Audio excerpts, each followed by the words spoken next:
Hello, we're at Scotney Castle in Kent, which 8 accomplished artists are about to paint or draw. And our 3 judges will start using posh art words like impasto and sfumato and en plein air. You like that one? That's my favourite. I'm dreaming they might say grisaille. Anyway, don't worry, we'll be here to translate. Welcome to a brand new series of Sky Arts Landscape Artist of the Year. Over the coming weeks, we're challenging a fresh batch of artists to paint some of the National Trust's most beautiful views. You're looking at what I would call, in terms of landscape painting, the full English. They'll be putting brushes, spray paint and collage to canvas in order to impress the judges. Award-winning artist Tai Shan Shierenberg, art historian Kate Bryan and independent curator Kathleen Soriano. It's like ice cream in the background. It's almost like a raspberry ripple up here. But it won't be in vain, as one will win a possible life-changing prize. A £10,000 commission to paint the impressive Petworth house, made famous by Turner. And their painting will become part of the National Trust's permanent collection. What a gift it is. But they're not the only ones vying for the judges' attention. 50 more artists will come to each heat to try their luck as a wild card. You're blowing my mind. This is too exciting. So who of today's first 8 artists will win a place in the semi-final? You're having such a good time, though. I could see That's what the point of it is, though, isn't it? Have a good time. The tranquil tradition of landscape painting is about to get messy. You got your J-cloth already. Leonardo da Vinci is always well known for his J-cloths.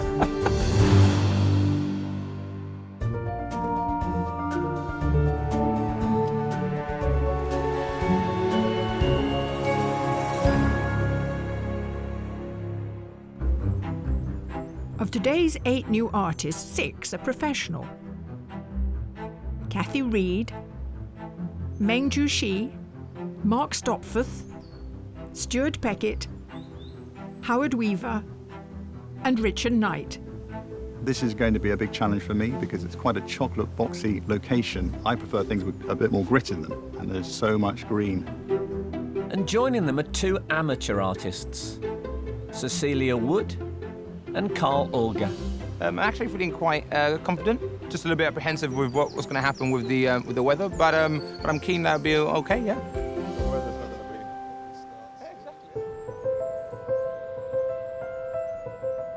Until this point, the artist's submission pieces have been assessed using a digital image, so seeing the real thing can be eye-opening.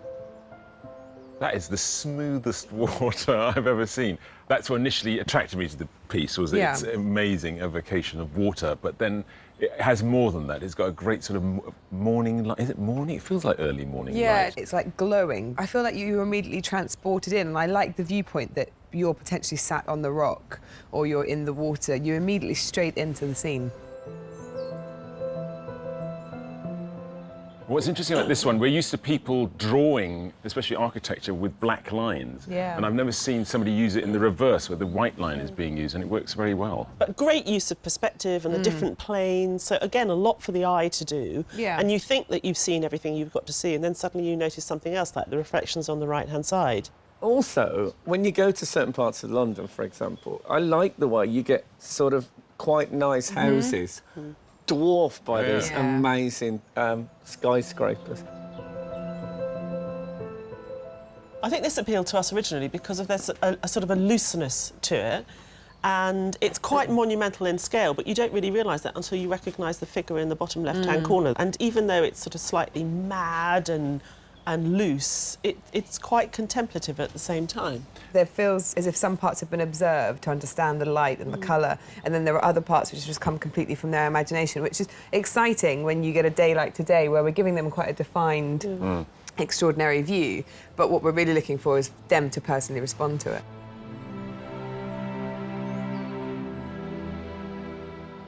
I like the sense of them really looking. I don't feel like this is from a photograph. I feel like it is from life, because you get these really nice little just patches where the paintbrush is kind of creating a shorthand for what they're seeing. Yeah. And I really hope that they can come today and do something which is as sort of strange and sweet and colourful and odd. It's actually quite a monumental area that they're covering, and somehow they've managed to bring it down to this quite small piece of board. And I love the little man at the front, sort of with his clipboard. Where? You know, Oh, yeah. That's Bob, yeah. And that's his truck. What's great about this wall today is I really, really want to see the next thing that these people do. There are two castles here at Scotney.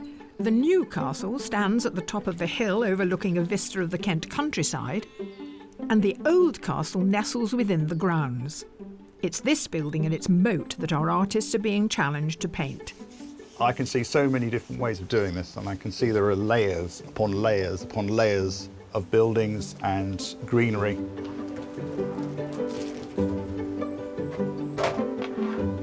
I'm actually really pleased. I thought there were going to be loads more things in the way, and this way I'm just face on, fantastic. I think I'm going to have I'm quite liking the idea of playing around with the shadows and the reflections.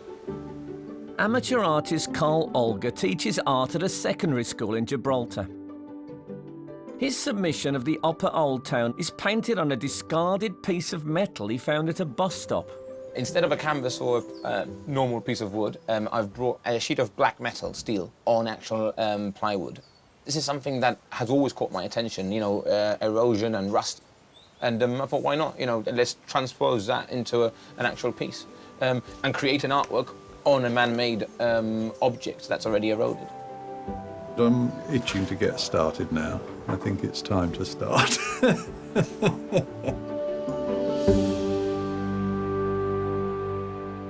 Artists, I hope you've got everything you need, that you're at the ready, you've got your talent, your confidence, you're bursting to go. Your challenge is about to begin. You have 4 hours to complete your work. Good luck, and your time starts now.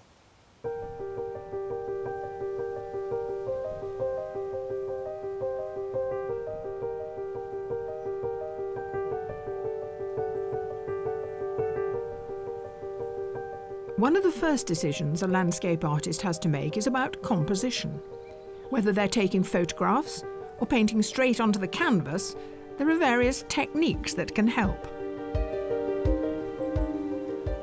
I can't resist climbing up here to ask what on earth you're doing, because it's green out there and your canvas is here.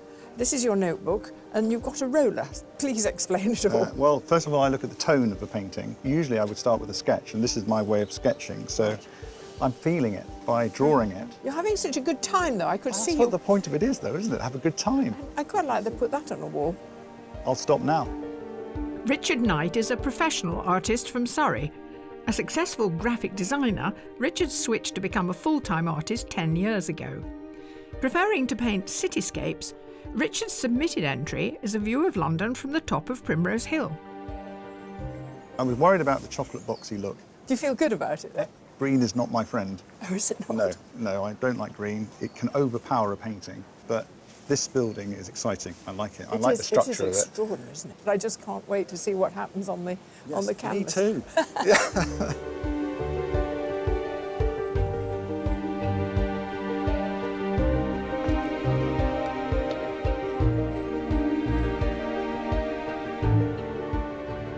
You started with that drawing to work out the composition. I see you've transferred it very basically with a couple of lines. Yeah. It is a symphony of grey and green. It looks like it's all grey, but you've got 3 brushes with grey. So you've obviously, there are subtleties in the grey. There are 3 different tones of grey at the moment. Okay.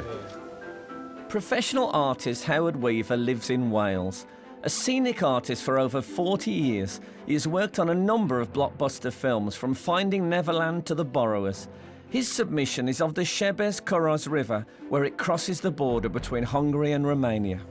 You do big scenic backdrops. Is this practically what you would call a miniature painting? If you're used to It is a bit like it, yeah, it is. You're usually doing metres and metres and metres. Very big. Wow. Yeah. Is the kind of perspective you use in that kind of scenic painting useful here today? Do the same rules apply, but you adjust them? When you're trying to create distance in scenic work, you're trying to pretend that something's much further away than it really is. You know, the painting's only 10 metres from a camera, but it's supposed to look like, you know, 50 miles. Well, we'll let you progress, and we look forward to seeing... We'll leave you to your symphony of greens and grey. That was nice.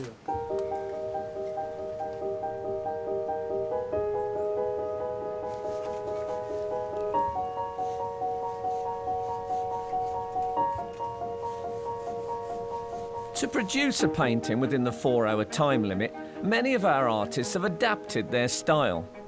But that's not always the case.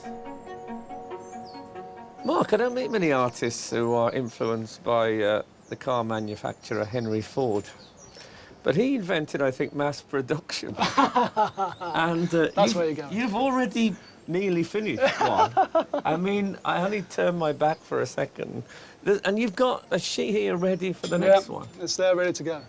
Ready to go. How many do you imagine you might get through during today's challenge? 4 or 5. Mark Stopforth is an art teacher from Gloucester. Originally an installation artist, he switched careers because creating the installations took too long.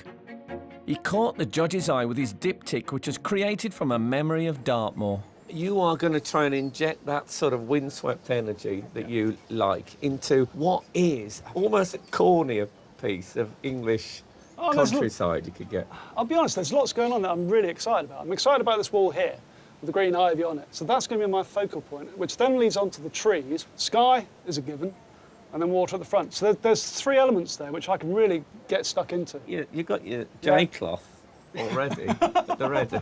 Is that a key part of it? Yeah, Leonardo da Vinci is always well known for his J-cloths. We've got the beautiful location and our 8 contenders, but Landscape Artist of the Year would not be the same without the wild cards. Today, 50 more artists have come to Scotney on a first-come, first-served basis to try to impress the judges. If they succeed, one of them could win a place in the semi-final. Beautiful, sun's shining. Even be good when the sun's not shining, even if it's raining. It's great, isn't it? Oh, I like that. What's that? You're doing that with a sponge? It's just a glove, but it gives you It's a glove. Yes, I'm going to steal it off. I use It's very, very effective.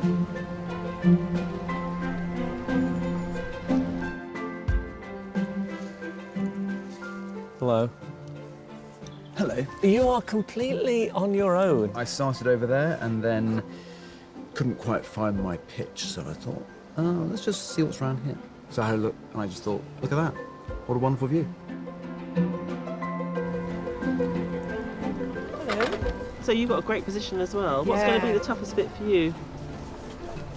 None of it. None of it? Oh, just love gosh. it. I'll come back Love later. it.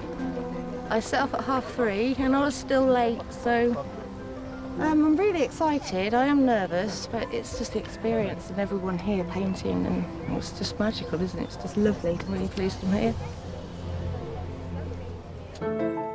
Painting for a definite place in the semi-final, our 8 heat artists are nearly 1 hour into their challenge. I have to be bold. I hate being bold, but at the same time, you've got to be, otherwise it doesn't have any energy, and I love having energy in my painting.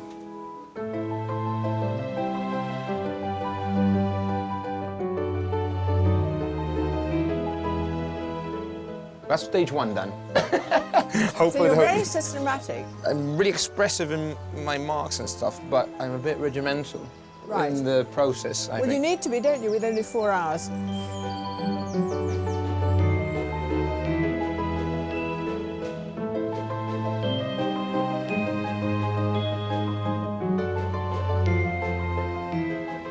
For me, it's a whole learning curve because I don't do buildings.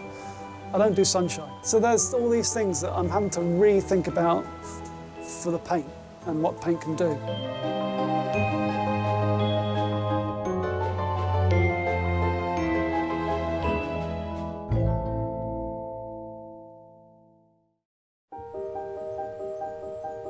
Here at Scotney Castle in Kent, our 8 heat artists have been applying paint and pencil onto their canvases for just over an hour.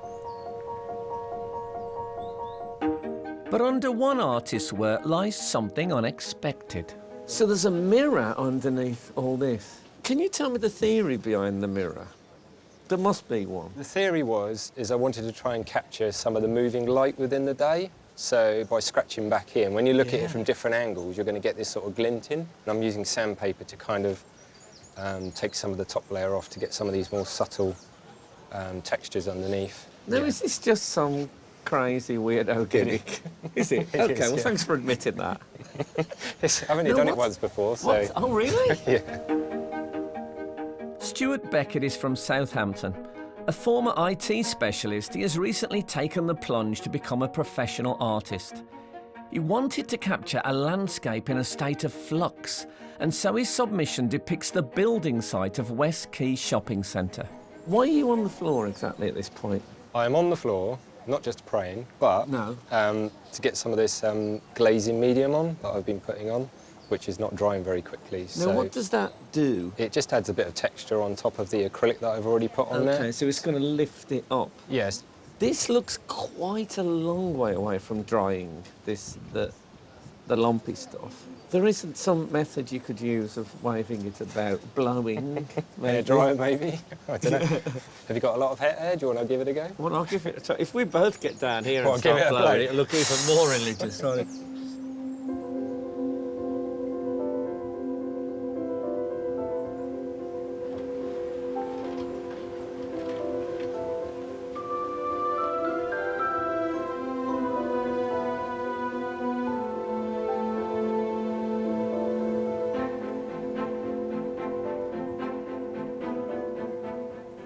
To start a painting is really don't think that much. Focus on the lines you're making. Gradually, when the form is becoming something, you need to put them in order. Then you need to be more careful with the arrangement.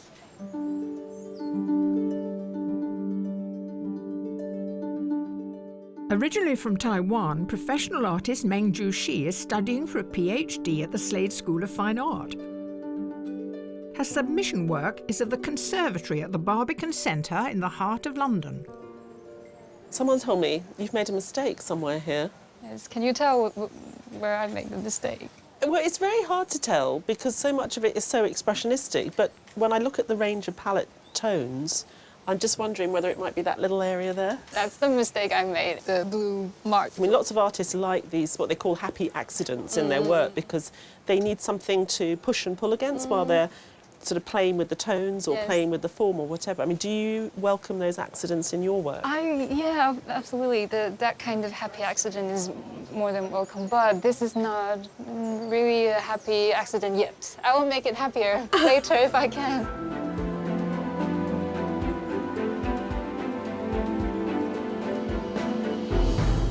So, Tai, when I look at this composition, it seems to have every cliche you could ever want about the English countryside. It's impossibly perfect. It is not only difficult in its composition, but if you squint, all the colours and tones are all the same.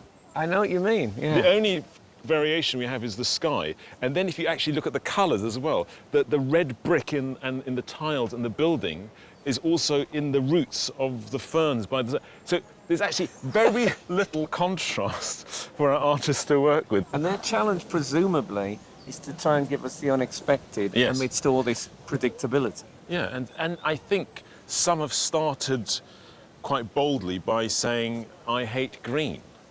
And so they've already sort of, you know... They're on the wrong show, let's face it. Even where they would have a bit of light relief in the pond. You know we like reflections. Oh, I love reflections. It's got lily pads all over it, so it doesn't even reflect. No, it's true. That was, when I looked at that, the first thing I thought, you can find some reflections, but they're so masked by the lily pads. But, you know, none of the artists have complained. They've all said this is absolutely stunning. So they're connecting with it and they want to tackle it. So we haven't pushed it too far.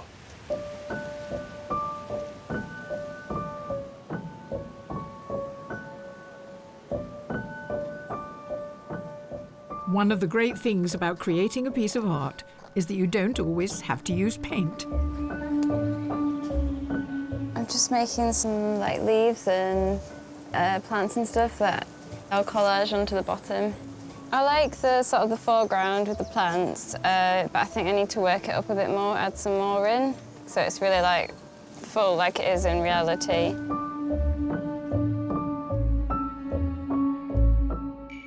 At 18, Cecilia Wood is the youngest artist in this year's competition. She competed last year as a wild card and won her heat at Lyme Park. She wanted her collage landscape of Butterley Spillway in Marsden to show that even man-made structures can be beautiful. As the days progressed, there's more and more stuff happening. It's like you're moving in. Is this how you usually paint? Is you sort of get immersed in the atmosphere and the landscape? This was all at home and I packed it all up, brought it all here and slowly spreading out today. So I can see these lovely leaf marks. It's almost in a funny way somehow you've traced them from the leaf, but have you just copied them? How have you done that? I pressed them in with paint on, but... Oh, you've done a pressing? Yeah, but it wasn't that effective, so I just decided to use some pens. Okay. So you're really just experimenting here in the middle of a timed competition, which I like. That's the youth, isn't it? No, and it's exciting for us to see as well.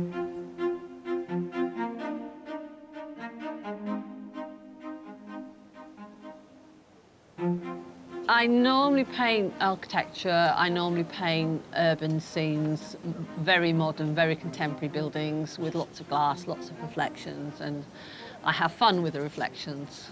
But unfortunately, we don't really have much in the way of reflection there. Kathy Reid is a professional artist who lives in Buckinghamshire. To pursue her dream of becoming an artist, she gave up a career as an occupational therapist. Her love of iconic architecture is captured in her submission watercolour of the Gherkin in London. Will you be doing your white lines? I will be doing my white lines.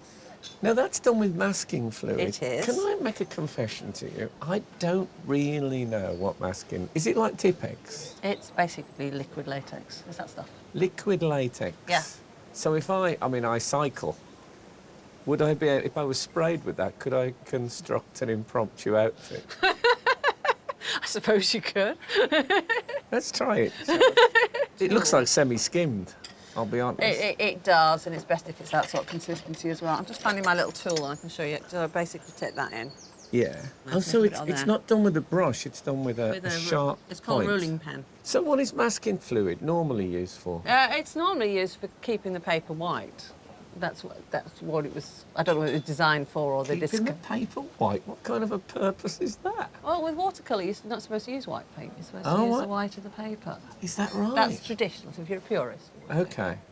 But this is basically the secret of your success. Yeah, I think so.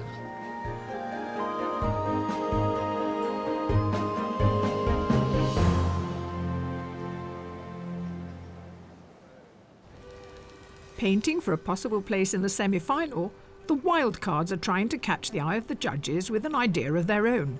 Some are even trying 3. No, are you doing a triptych? Yeah. You're blowing my mind. This is too exciting. 16-year-old triplets Rebecca, Rachel and Sarah White are from Surrey. They've been painting individually but also together since they were 11 years old, and today the judges have allowed them to compete as one. This is really quite a challenge. Now, do you confer one with another? Yes. So you've decided you're going to do this part? I've done all the sky. We swap round in each painting. I'm a bit of a foliage fan, so I do all the sort of leaves and stuff. At the moment, I'm just doing the lake, but we kind of swap over. Do you ever disagree? Yes. Yeah.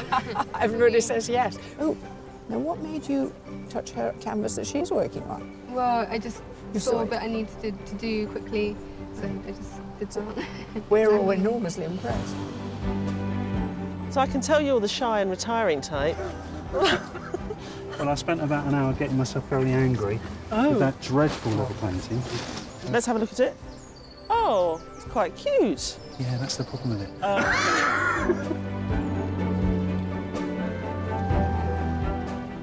I just love the wildcard area. They brought everything with them, you know, the kitchen sink, the umbrella, all the paints they could possibly need, multiple canvases, and their partners to bring them cups of tea and coffee and sort of make them feel good about it all. You know, I get always a bit emotional when I...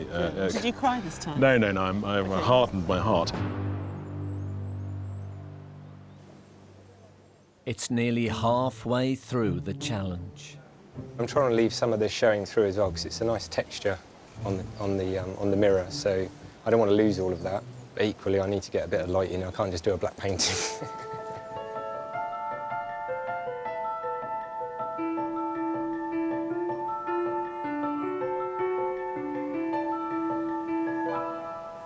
When you're spending time on a painting, of course, the lights can be changing, especially painting in England. It changes dramatically from minute to minute, hour to hour. So what light do you use, you know?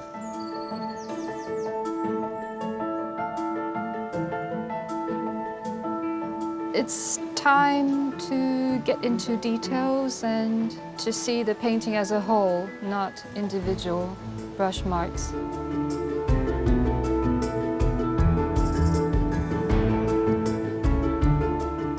I'm trying not to put green on my canvas until the very end, but we'll see. We'll see how it works out, but certainly not that green.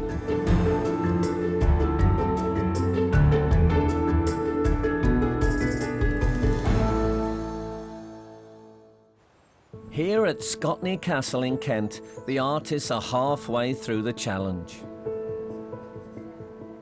And during one of the breaks, they're having a little look at each other's work. Oh, wow, you got everything. So I've done, that was the first one. I like it. Yeah, right down there. Yeah. The second one, yeah, I'll see. Yeah. Did you put it in your luggage when you came? It's to the measurement of my suitcase. So. But today, it's the judges' opinion that counts. OK, judges, halfway time, overview. What do you think, Tai? What's interesting is that compositionally, not many have been very inventive. I mean, they really have plonked the house right in the middle, or what we're seeing of the ruins right in the middle. I think all of them are sticking to exactly the styles that they know, and they're very confident. And if you think about Richard, the graphic designer by training, he's got exactly the same approach. He's brought that industrial landscape. Yeah, I mean, Mark is a prime example. You've seen his stuff more recently. Yeah, I spoke to Mark very early in the morning. He'd finished his first one, and he was happy to go on to the second one, and he was going to, at the end of the day, just see what he felt was going to work for us. And Meng Zhu has also stuck very much with her traditional style, which I think is looking really beautiful and colourful, even though she says there are some accidents in there. I really like Stuart. He arrived with this clunky mirror, although it didn't look like a mirror, that he'd painted blue. Yeah. And then he was just allowing some texture to come through, and he's going to peel back certain elements. He's very careful not to make it too cliched. He's been working on it down. We've had some Jackson Pollock with the dripping. But actually what's emerging is a really interesting kind of moody painting. They might be sticking to their style, but they are adapting it and making it slightly different. I'm just thinking of Howard. He's a scene painter. I love he's just absolutely covered with paint. His submission was that beautiful lake. He's had to adapt here. There is certainly a lake, but there's no reflection in it. So who's the head of the race here? I try not to have a favourite at this stage because I want to give them all room to grow and change before we get towards the end of the day. A wide range of tools are being used to create texture in the paintings, including a material usually reserved for wrapping sandwiches. I normally put cling film on because I get lots of interesting textures when I put the cling film on. So it's just part of the process I normally do. It's something I started doing. I was experimenting with texture and I thought I'd try cling film. It's almost like a folded blanket type thing, isn't it? And it just pulls up the colour. Now, this is where, unfortunately, I have to wait for that to dry a bit, because if I go in immediately, if I pull that off, it'll just go flat. The ruin our artists are painting today isn't a result of neglect. It was actually carefully planned. In the early 18th century, the old Scotney Castle was no longer habitable and had reached the end of its useful life. So Edward Hussey III built a brand new home, New Scotney Castle. But what to do with the old one? As a keen watercolourist, Edward Hussey III had an idea. The castle was ruined to basically fit in with the picturesque ideal, this romantic sensibility of referring back to a time that's very wild and mystical. The picturesque literally means in the manner of a picture, and it relies on 3 different characteristics. So it has to be dramatic, it has to have variety, and it has to have rough edges. Deconstructing an unused structure, or in fact, building a ruin, became remarkably popular. But as it turned out, it wasn't just a fashion thing for the Hussey family.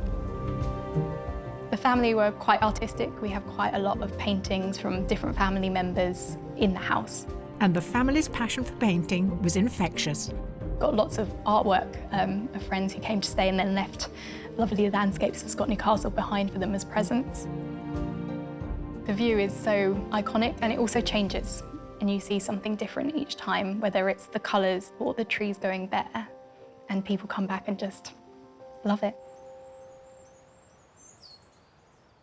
The wildcards have enjoyed the camaraderie of painting together, but now one of them could win a place in the semi-final. All the judges have to do is choose one, but with such a variety of styles, that might not be easy. We mentioned the woman who did that rather nice drawing with graphite as you approach from the pods. I quite like that. I like the watercolour. It's been really strong all day, which is it's almost like a harlequin, slightly cubist. Yeah. And it's quite vertical, isn't it? And it's very much of today, but it's quite funny. I mean, there's a little duck in it, which I think is great.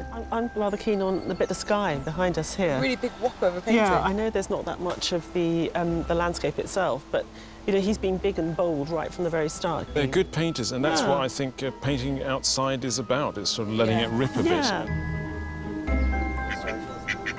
Excuse me? Hello. Is this your painting? Woo! No! No, this has never happened before. Was this your painting? It was my painting. Wow. It was accidental, but it was quite a fanfare. And quite appropriate because this is the wildcard winner for today. You are our wildcard winner, yeah. Is it all right? I'm going to hold on to it just in case. John Newman from the West Midlands will now join a pool of other successful wildcards from across the heats, from which one will win a place in the semi-final. Not only do our 8 main artists have to create a landscape in 4 hours, they have to do so in front of spectators, and not all of them are impartial. Have you been and had a look at the painting? Yep, I have. It's looking pretty good, isn't it? You think so? Yeah, I certainly like it. It'd be a nightmare if you'd turned up and it was rubbish. Occasionally that happens. Yeah, you does bring it? something home and he says, "What do you think?" And I'm like, "Yes." Oh, really? In general, fabulous. I love his work. If you see another piece of art that you think is better than Richard's, my advice is just put a bit of gravy on the arm of the easel. Just let the dogs go.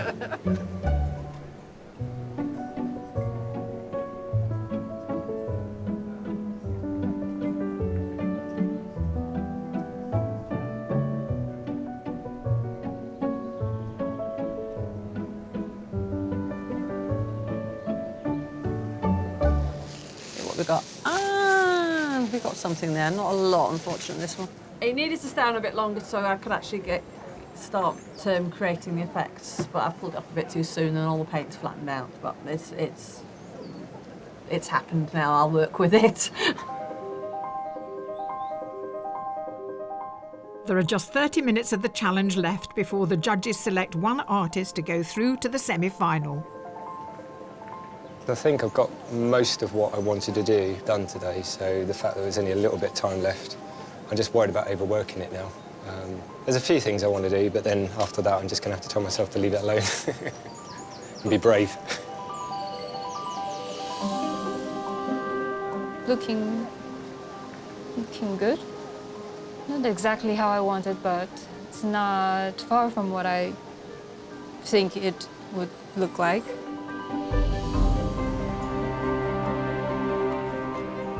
There's a lot to do. It's quite a complex piece of architecture, so it's quite a lot to do.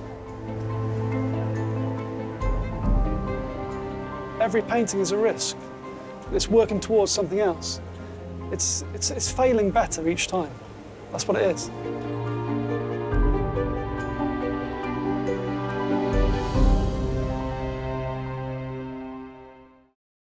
Nestled among the bucolic landscape of Scotney Castle in Kent, our 8 heat artists are in the final moments of their challenge. How do you feel about it? Just need a little bit of something. Give me 5 more minutes. Oh, I will. God. What is it? What can Give it me be? 5 more minutes.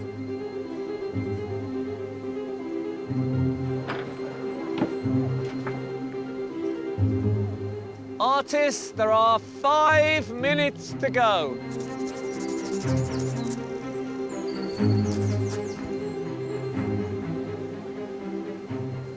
Which are you going to submit, as if we couldn't guess? I think it's going to be this one. But even so, I still haven't finished because I want to take the tape off. That's the finish. Do you want to go for it? Can I do that? If you do it sort of at an angle. I see. So it's got to be quite low, or else you pull the paper off. Keep it low. Keep going all the way. Oh, yes. All the way. Oh, very all satisfying. All the way, all the way. There you go. I Now like that, that's nice. you like that? Yes, I do. Wriggly bit. It frames it. I get the feeling that you're a man who's finished. Yes. Just as well, because the time's nearly up.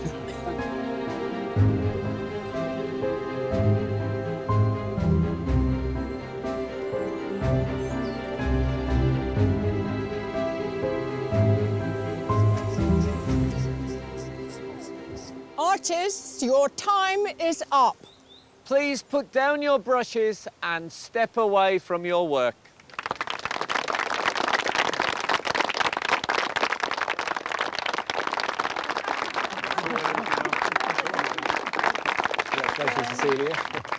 It may be up to the judges to decide who will go through to the semi-final, but some keen onlookers have their own opinions. Different style. Messy, abstract look. Yeah. This person really has done a lot in 4 hours. I do like the water. I like the yellows, picking out the yellows at the back. Yeah. So it sort of brings all the picture together, doesn't it? So yeah, she's done really well, I think. Yeah, very nice.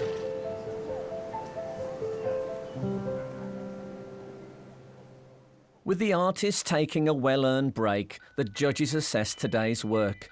And to help them decide who'll go through to the semi-final, they must first select a shortlist of 3. I really love this one. I think it's a joyful celebration of colour and the foliage, and a really wonderful impression of the blue sky day. And I know a lot of people will look at it and think it's just a mess of paint and mashed up, but I really like that honesty about it. It's sort of like a Willy Wonka, Tim Burton take on the landscape. It's all sort of like the colours turned up, everything's exaggerated. And I do think that she's still got a bit of a way to go in refining some of her ideas, but I love the energy and the imagination. Yeah. The worst moment is I made the blue wrong mark. Yeah, wrong. So wrong.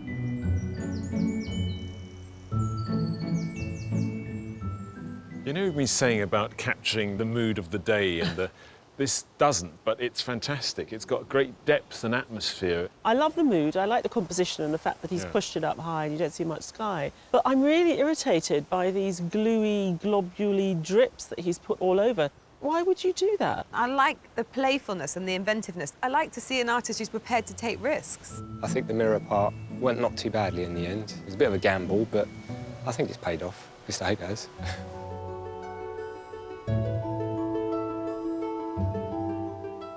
This one is growing on me, I have to admit, because I thought earlier on it was a bit drab, but then I realised there are intonations of that lovely light that he had in his submission. You know, it's like a little country scene. You said everything I was going to say. Oh, good. I think that some people might look at this and think it's a little bit chocolate boxy, but I think he's the only one who's really had a relationship with that building and that view, and I think he's done it really well. It is a difficult thing to do it in 4 hours, so I'm relieved that that's over.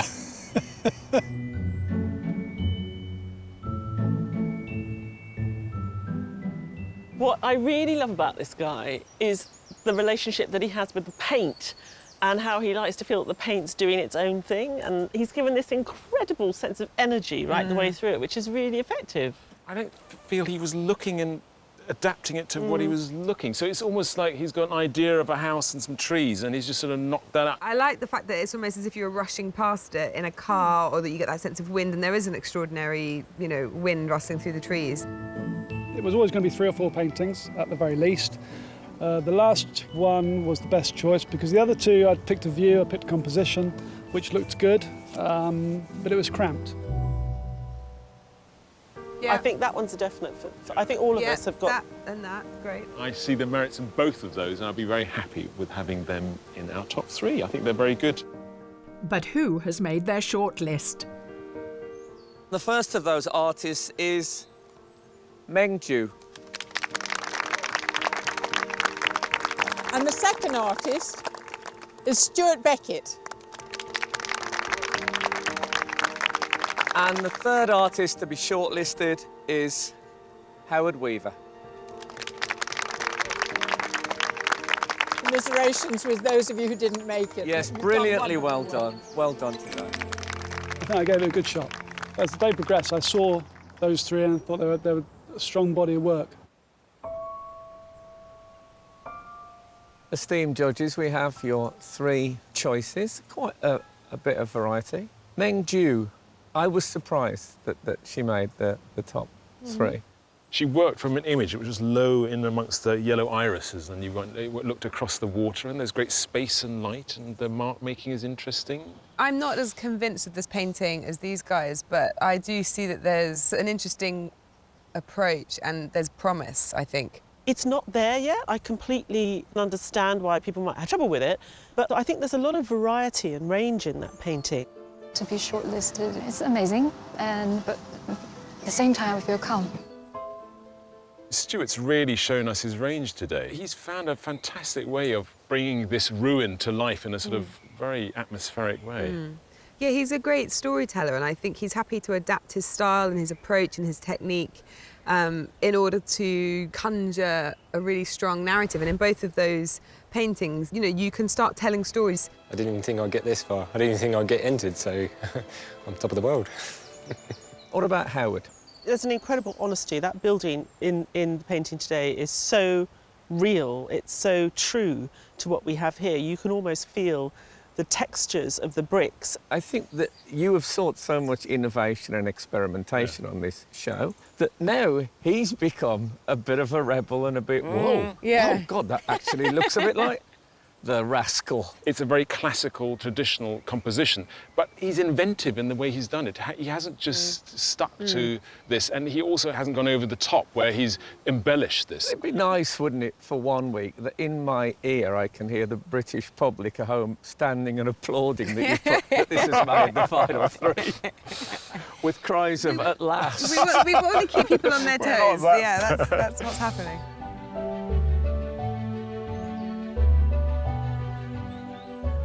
Meng Ju, Stuart, Howard, this is the moment we really hate because 2 of you are going to be disappointed, and that's terrible.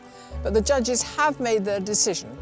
Yes, the artist they have selected, and I quote, produced a painting that evoked an honest sense of mood and place. And that person is Howard Weaver. Congratulations. Thank you. Well done, mate. I was very shocked when my name was called out of that group, and I stood there. It was, yeah, I'm still in shock, actually.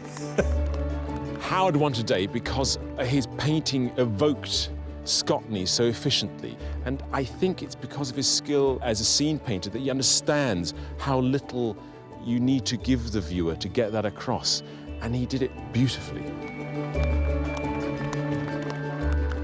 The quality of their work was pretty high to me. To be selected out of that group was, it means a lot.